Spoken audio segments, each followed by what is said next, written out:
emotional intelligence in executive leadership. Bringing this up for a few reasons. One, because emotional intelligence is not or is one of the most overused and underdefined areas of leadership. A lot of people talk about it like it means being nice or calm, warm, agreeable, or relationally polished. But that is not what executive emotional intelligence actually is. The second reason, because at the executive level, emotional intelligence is not just a soft skill sitting off to the side. It directly affects judgment, trust, decision-making, conflict, culture, and whether strategy actually moves through people cleanly. And the third reason, because many leaders are far more emotionally reactive than they realize. They think they are being strategic when they are actually being driven by ego threat, control needs, anxiety, defensiveness, or some internal noise they have not separated from reality. Why me? I'm a psychotherapist and an executive coach and founder of EPC Leadership, Executive Performance Coaching. I work with CEOs and senior leaders in high-pressure environments where leadership is not just about vision or intelligence, it's about whether a leader can stay clear enough to internally work through things, relate well, and lead well under pressure.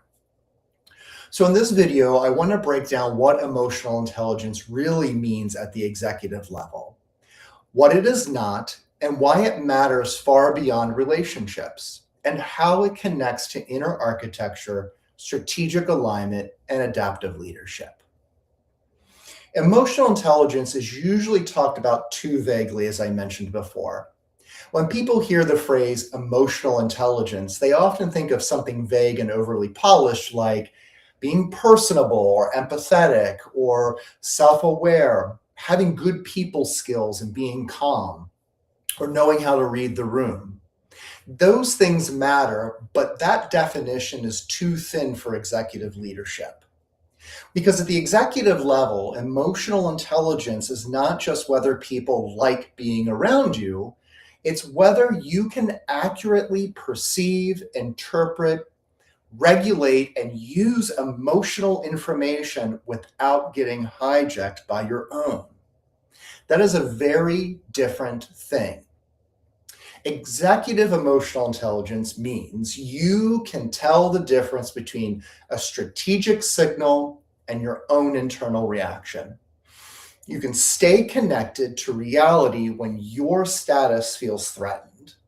And you can hear challenge without collapsing into your own defensiveness. You're able to tolerate ambiguity without becoming controlling. And you can lead people through tension without either avoiding it or contributing by escalating it. That is much more serious leadership competency than being emotionally aware. And this is where I think many organizations get it wrong. They reduce emotional intelligence to relational style when in reality it is a judgment issue, a system issue, and a leadership integrity issue. Because the moment a leader cannot distinguish internal noise, emotional noise, from external reality, their leadership starts to become distorted. So emotional intelligence is not niceness. One of the biggest mistakes people make is confusing emotional intelligence with being nice. A leader can be very pleasant and still have very low emotional intelligence.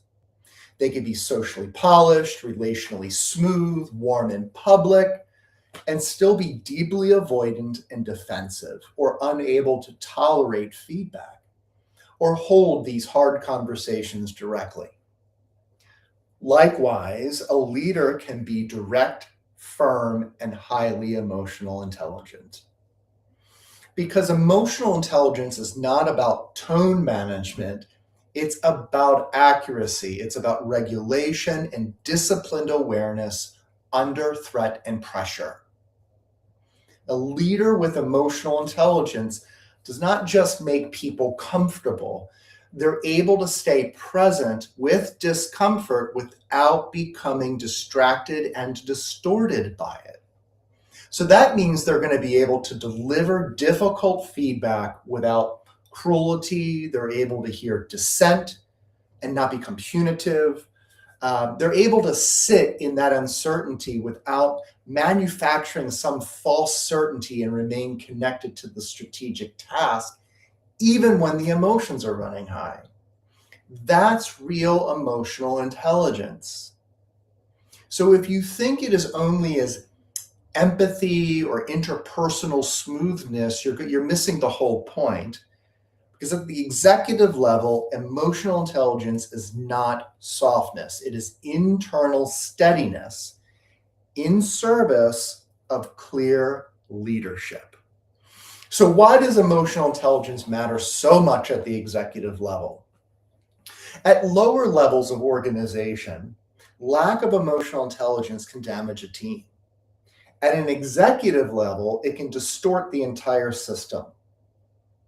Because leaders do not just manage tasks, they shape the meaning, tone, pace, trust, decision quality, and the emotional climate around their strategy or the organization's strategy. Their reactions travel throughout the system. If an executive cannot regulate their anxiety or urgency, their own internal urgency, it will spread. If an executive cannot tolerate challenge, people become careful and they become political. And if an executive personalizes disagreement, honest dialogue will collapse. If an executive becomes rigid under pressure, the whole system's going to get tighter. It's going to get slower, bottleneck, defensiveness occurs. So this is why emotional intelligence matters so much more than what people think. It's not just about whether you are good with people. It's about whether your internal state becomes a source of clarity or distortion for the organization and other leaders. Like I say, leaders transmit their nervous system. That does not mean everyone should become therapists. It means that a leader's internal processing becomes external culture much faster than most people realize. So when executive emotional intelligence is weak, the organization pays for it in ways that get mislabeled, such as communication issues, alignment issues, engagement issues, culture issues, or resistance to change. And sometimes those things are real, but sometimes what you are actually looking at is a leadership team with poor emotional differentiation and low internal awareness. So emotional intelligence starts with self-awareness, but it just can't stop there. A lot of leadership content says emotional intelligence begins with self-awareness, and that is true, but awareness by itself is not enough. They may know I get impatient, I don't like being challenged, I can be intense, or not great with confrontation. I know I can come on strong, and that's true, that can be accurate, but it's still not enough, because executive emotional intelligence is not just noticing your tendencies. It's being able to intervene on them in real time so they do not run the strategy, the communication, or the relationships around you. That is the difference between awareness and regulation. A leader may be fully aware they get reactive under pressure and still continue to distort things, shut people down, rush decisions, create confusion amongst the team. So when I think about emotional intelligence in executive leadership, I think of it in 4 separate layers. So the first one is self-perception. Can I identify what I am feeling, name it accurately? The second is self-interpretation. Can I understand what is driving that feeling? The third is self-regulation. Can I prevent that feeling from hijacking my judgment or behavior, which ultimately affects the strategy? And fourth is the relational use. Can I engage other people's emotional reality without losing the task, the truth, or the structure? That is much more a complete version of emotional intelligence. So I want to talk a bit about emotional intelligence and inner architecture. This is where emotional intelligence connects directly to your inner architecture model. A leader's inner architecture shapes what they perceive, what they fear, what they defend, and how they interpret pressure around them.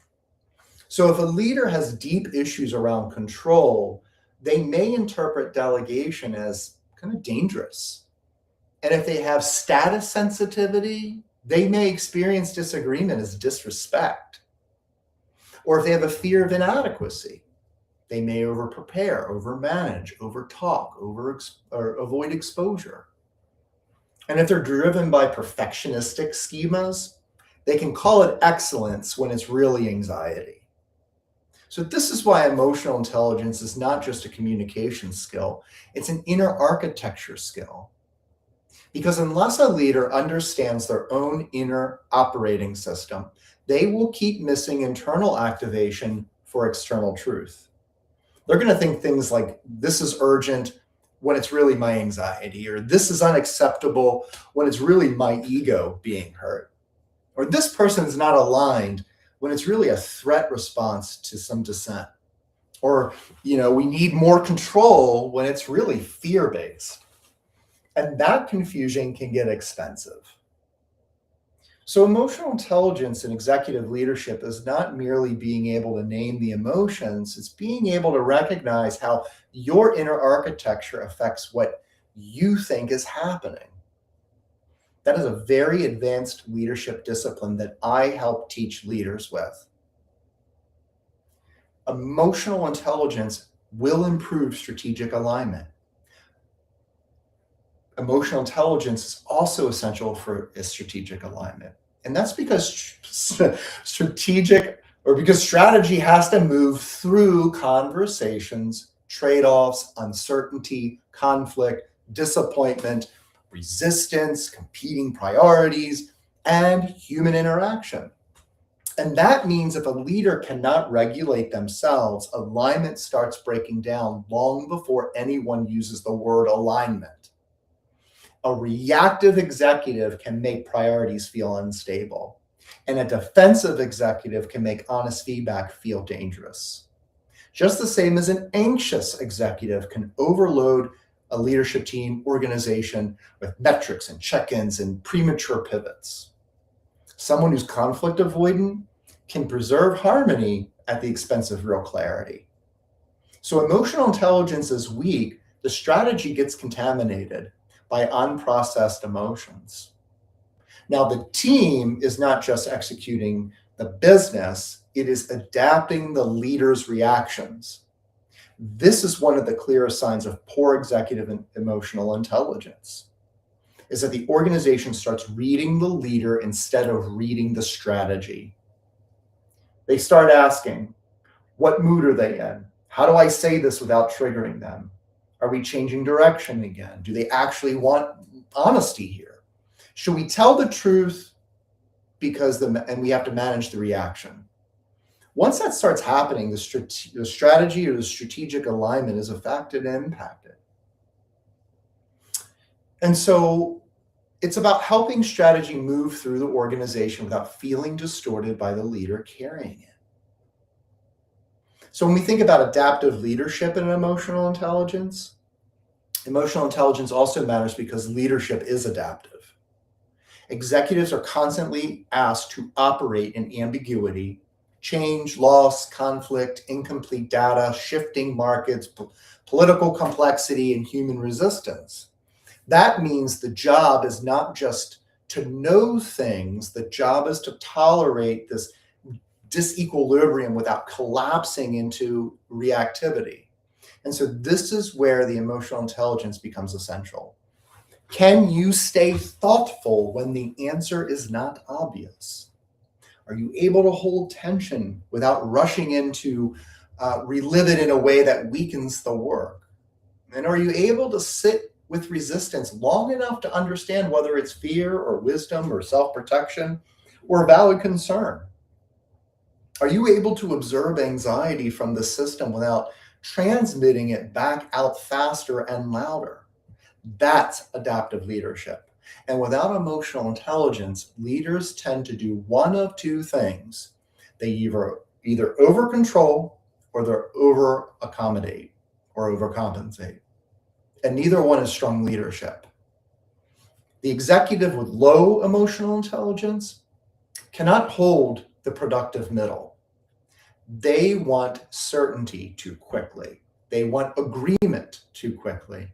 They want discomfort resolved before the real work is done. But adaptive leadership often requires staying in tension without becoming consumed.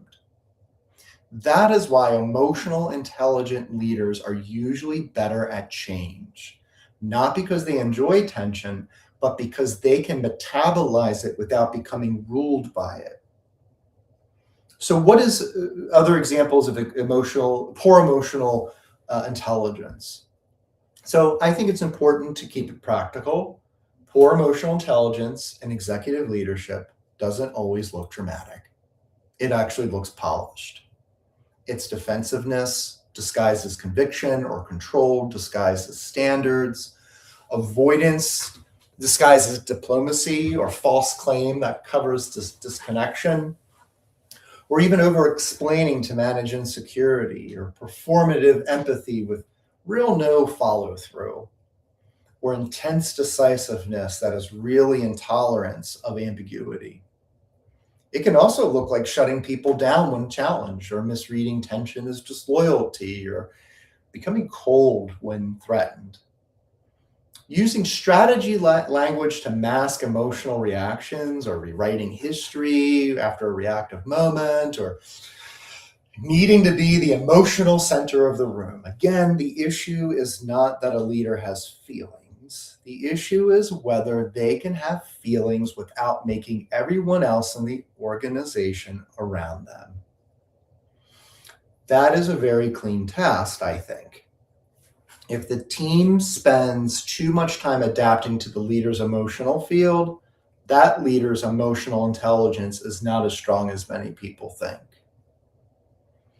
So, on the other hand, strong emotional intelligence looks something very specific. It looks like a leader who can stay connected to reality under pressure. They do not need to deny emotions. They do not need to perform calmness. They don't need to become robotic. They simply have enough internal differentiation that they can say, I feel the pressure and I'm not going to confuse it with pressure with clarity, or I feel threatened, I'm not going to make a mistake for someone else being wrong. Or they can accept the urgency, but not turn that into a strategic, chaotic thing. And they're able to tolerate disappointment and not let that become some sort of contempt. And they can feel the uncertainty without having to over-control things just to soothe their own uncertainty. And that's what real emotional intelligence looks like. Again, it's not the absence of emotion. It's the ability to have an emotion without surrendering judgment to it. And relationally, it means people can tell them the truth. Conflict doesn't immediately become personal, and feedback survives, and trust becomes more possible. And the organization doesn't have to spend so much energy managing the leader. That's a huge executive advantage. So the real question is whether emotions are being used well or leaked everywhere. And I think the real executive question is not, do I have emotional intelligence? Because most leaders are going to say yes. You will say yes. The real question is, how do my emotions enter the system? Do they come in as clarity, signal, empathy, discipline, grounded reality, Or do they come in as pressure and confusion and volatility and defensiveness, inconsistencies? Because emotions are going to enter leadership no matter what. The only question is whether they are processed enough to become useful. And an emotionally intelligent executive can use emotion as data. They can say the room's anxious. This team does not feel safe telling me the truth. Or there is grief under this resistance, or the status fear underneath this argument. There's tension here because we're asking for adoption but rewarding compliance. That's emotional intelligence in leadership. It uses emotional information to improve judgment rather than replace it. So here's a few takeaways. The role of emotional intelligence in executive leadership is not about being nice or polished or agreeable or emotionally expressive. It's about whether a leader can accurately understand their own internal reactions. They're able to regulate them under pressure and engage other people's emotional reality without losing strategic clarity. Because at the executive level, emotions do not stay personal. They enter decisions and relationships. They enter trust and culture and the way strategy gets carried throughout the system. A leader with strong emotional intelligence helps create that coherence. A leader with weak emotional intelligence creates distortion, even if they're smart and driven or highly competent. So the real leadership question is not whether emotion belongs in the executive life, because it already does. The question is whether it's being managed well enough to serve the work rather than quietly sabotaging it. And that is the kind of leadership work I care most about, where inner architecture, strategic alignment, and adaptive leadership all come together in real time. Thanks for listening.